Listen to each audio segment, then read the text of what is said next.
Electric bikes can bring you joy and give you the freedom to travel longer distances and up steep hills with ease. But there are some important safety practices that can make your ride smooth and accident-free.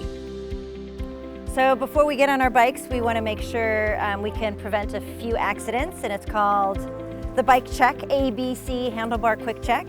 So first we would check the A stands for air.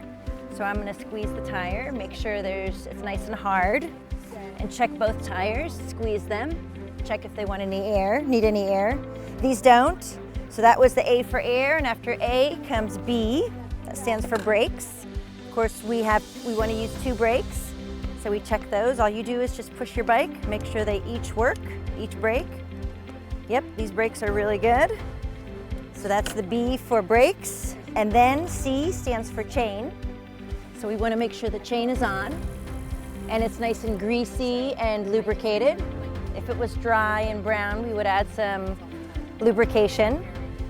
So that's C for chain, and C also stands for crank. You want to make sure the cranks aren't loose, so you can pat them, make sure the pedals aren't going to come off while you're riding.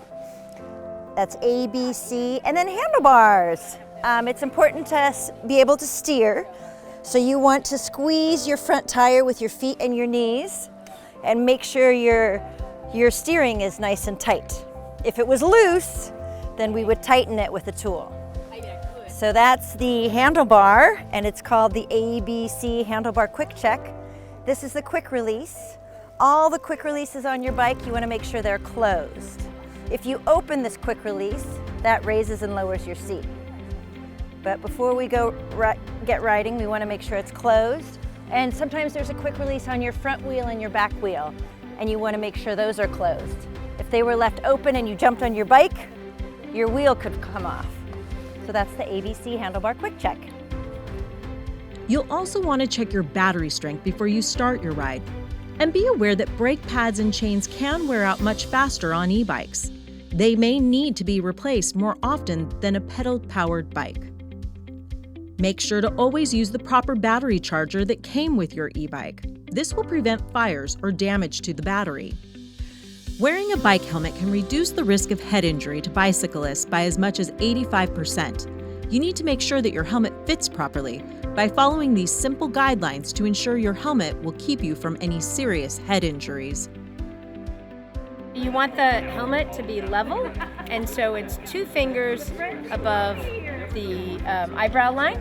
You want the clips to be right under the ears, so it's a 2, shape of a 2 in the straps, and then underneath you want 2 fingers for space between the chin and the strap.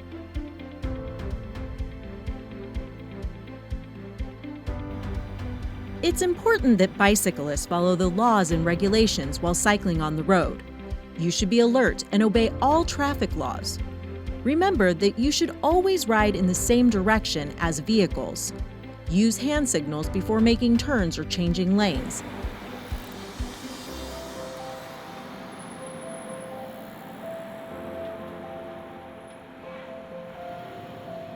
Be especially careful at intersections. Cars may misjudge the speed of an e-bike and try to turn right in front of you. Sometimes it's safer to ride in the car lane to avoid a collision. The state of California passed e-bike laws that regulate who and where each type of e-bike can lawfully be ridden. Class 1 and 2 e-bikes have an accelerator that shuts off at 20 miles per hour and can be ridden by anyone, anywhere bikes are allowed. Class 3 e-bikes have an accelerator that shuts off at 28 miles per hour and must always be ridden with a helmet, and only by people who are at least 17 years of age. Because of their higher maximum speeds, Class 3 e-bikes are not allowed on bike paths or bike lanes. E-bikes that accelerate faster than 28 miles per hour are not street legal and should stay off roads, sidewalks, and multi-use trails.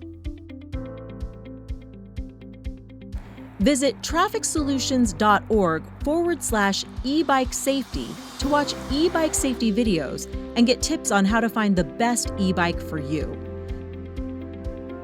Make sure your new e-bike is a trip to fun and freedom.